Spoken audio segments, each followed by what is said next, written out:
तो आज का टॉपिक है ऑस्टियोसार्कोमा। ऑस्टियोसार्कोमा क्या है? एक मैलिग्नेंट बोन ट्यूमर है जिसमें क्या होता है, मिनरलाइज बोन का डिपोजिशन, मतलब उस ट्यूमर के कारण बोन में मतलब जो बोन है उसकी ग्रोथ ओवर ग्रोथ होने लग जाती है, क्योंकि वो जो बोन ट्यूमर सेल्स रहते हैं वो मिनरलाइज बोन फॉर्मेशन करते हैं। इसके रिस्क फैक्टर क्या हो सकते हैं? सबसे पहला रिस्क फैक्टर है इसका कि आरबी जीन जो रहती है, रेटिनोब्लास्टोमा जीन और P53 जीन, इनका म्यूटेशन हो जाता है। साथ में MD, ये MD M2 और CDK4 की ओवर एक्टिविटी हो जाती है।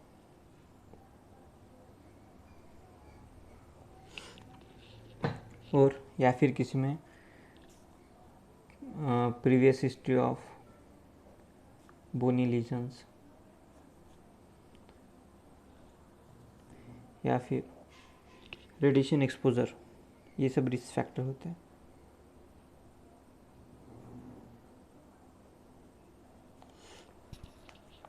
ये सब रिस्क फैक्टर होते हैं। अब ये जो बोन ट्यूमर है कौन से साइड को अफेक्ट करता है? तो इसमें साइड रहते हैं lower end of femur, femur का lower end, upper end of tibia, upper end of tibia, और रहता है upper end of humerus.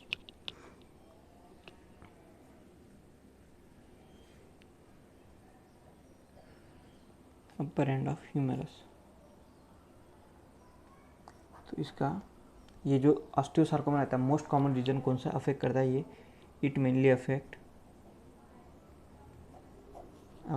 मेटाफाइसियल region of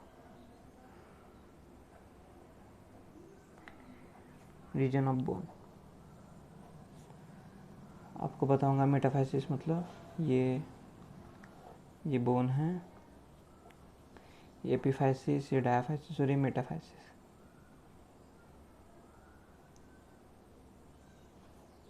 epiphysis, ये डायाफाइसिस।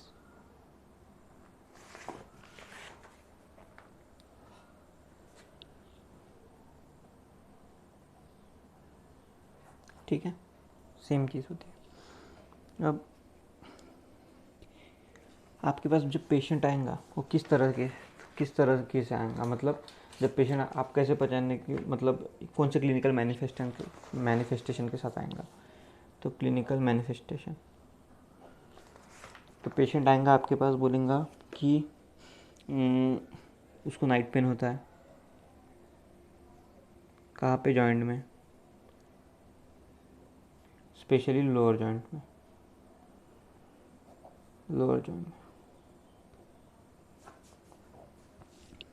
ठीक है।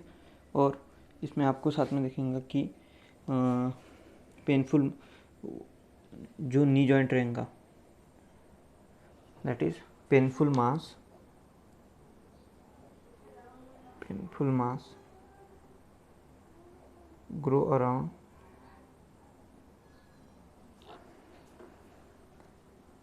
grow around the knee joint।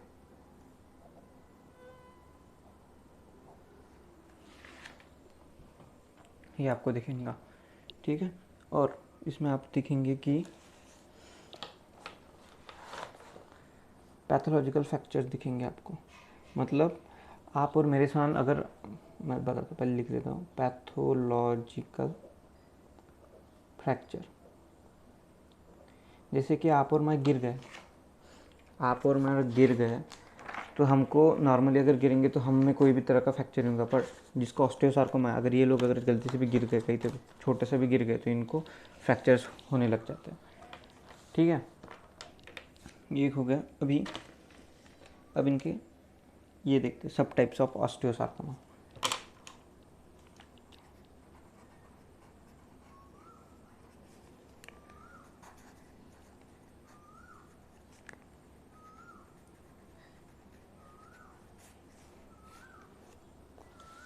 ठीक है, सब टाइप ऑफ ऑस्टियोसार्कोमा।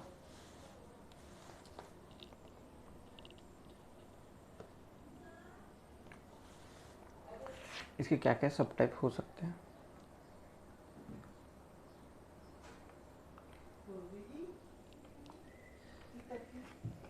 उसका सबसे पहला है किस तरह क्लासिफिकेशन होता है। तो एक तो हाई ग्रेड का ऑस्टियोसार्कोमा हो सकता है या लो ग्रेड का। हाई ग्रेड ऑस्टियोसार्कोमा या फिर लो ग्रेड।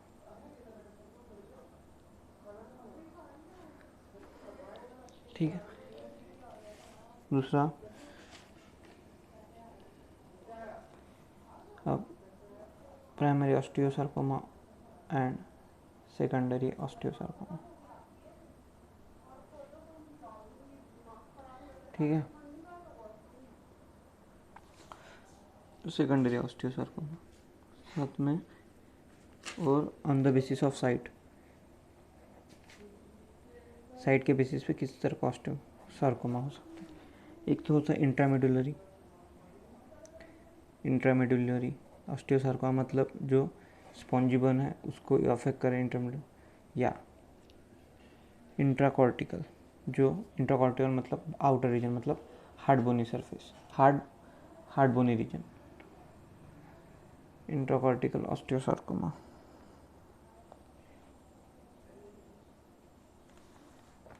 ये हो गया। या फिर या फिर सरफेस ऑस्टियोसार्कोमा।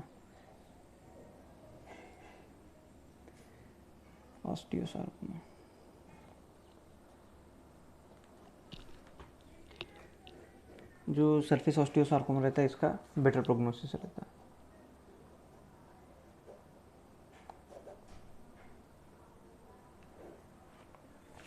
इसका बेटर प्रोग्नोसिस रहता है किसका, सरफेस ऑस्टियोसार्कोमा का। अब सरफेस ऑस्टियोसार्कोमा में रहता है पारोस्टियल और पेरियोस्टियल। पारोस्टियल या पेरियोस्टियल। इसमें क्या होता है, सरफेस ऑफ कॉर्टेक्स इन्वॉल्व रहता है। जो सरफेस ऑफ कॉर्टेक्स रहता है वो इन्वॉल्व रहता है। अब पेरियोस्टियम और एंडोस्टियम बताऊंगा। तो पेरियोस्टियम जो बोन का आउटर पार्ट रहता है उसको बोलते हैं, और एंडोस्टियम जो बोन का अंदर पार्ट है। तो यहाँ पे दो रहते हैं, सरफेस ऑस्टियोसार्कोमा, पारोस्टियल और पेरियोस्टियल। तो पारोस्टियल में सरफेस ऑफ कॉर्टेक्स इन्वॉल्व रहता है, और पेरियोस्टियल में surface of periosteum involve ostium involve रहता। ठीक है। अब इसके कुछ हिस्टोलॉजिकल भी क्लासिफिकेशन रहता है। हिस्टोलॉजिकल क्लासिफिकेशन,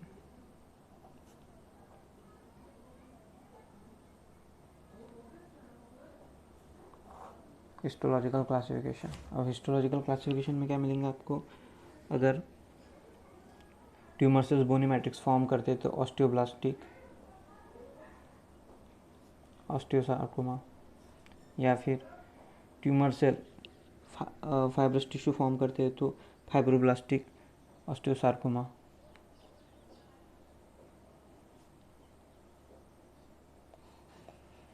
या फिर अगर और रहता है कॉन्ड्रोब्लास्टिक ऑस्टियोसार्कोमा,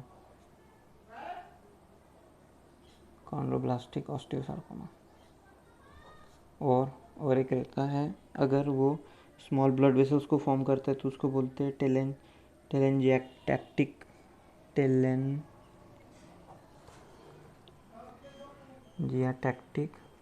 ऑस्टियोसार्कोमा। ठीक है, इतने सब टाइप होते हैं। तो अभी अगर अपने को पूछा जाए तो मोस्ट कॉमन टाइप का ऑस्टियोसार्कोमा कौन सा तरह का होता है, तो आप क्या बताएंगे most common type of osteosarcoma क्या होता है करके। तो मोस्ट कॉमन टाइप सब मिला के इन सब टाइप को, तो वो होता है कि उसमें रहता है कि high grade primary, intramedullary, osteoblastic sarcoma, osteoblastic sarcoma.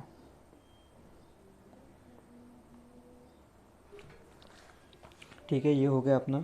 अब इसके बाद अपन जब डायग्नोसिस करेंगे, उन्हें कैसा पता चलेगा डायग्नोसिस, तो सबसे पहले मेन डायग्नोसिस इसमें अपन बोन मैरो बायोप्सी करेंगे। Bone marrow biopsy, bone marrow biopsy में अपने को क्या दिखेगा कि इसमें क्या रहेगा कि bone formation by tumour cells, formation by tumour cells.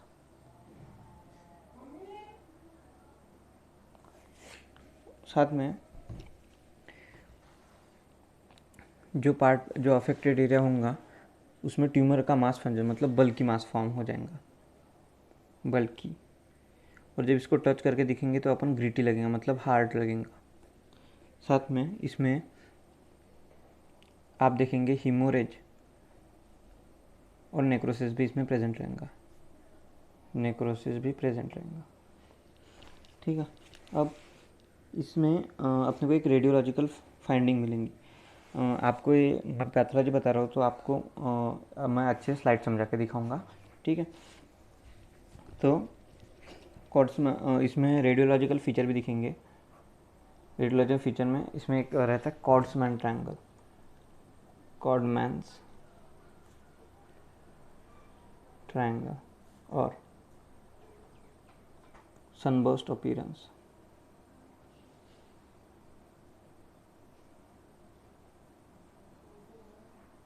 कॉर्ड्समैन triangle और सनबर्स्ट अपीयरेंस दिखेगा। ठीक है, अब दो साथ में अपने को देखेंगे कि ये जो रहता है ये मेटास्टैट, अब मैंने पहले ही बोला था कि ऑस्टियोसम मैलिग्नेंट है तो मेटास्टैसिस बोलते हैं। ये मेटास्टैसिस टू लंग को करता है, लंग, बोन और CNS। ठीक है, इसका ट्रीटमेंट क्या हो सकता है?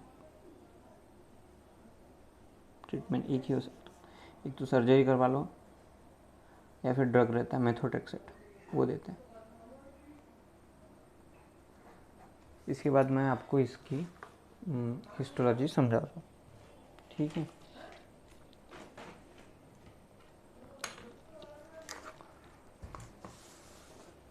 आप इसमें देख रहे हैं ये जो ट्यूमर सेल्स है, ये ट्यूमर सेल्स है। तो ये ट्यूमर सेल्स क्या सिक्रेट करते हैं, ये जो आपने बीच ये ऑस्टियोइड मैट्रिक्स सिक्रेट करते हैं। ये जो ट्यूमर सेल्स की वजह से ऑस्टियोइड मैट्रिक्स सिक्रेट हुआ, उसके कारण बोन बनती है, उसके कारण बोन का मास बड़ा हो जाता है। तो ये ट्यूमर सेल्स है, ट्यूमर सेल्स के कारण ये सिक्रेट करते हैं, ये मतलब ये ऑस्टियोइड मैट्रिक्स। अब ये हो गया। अब आप इसमें देख सकते हैं एक डायग्राम है,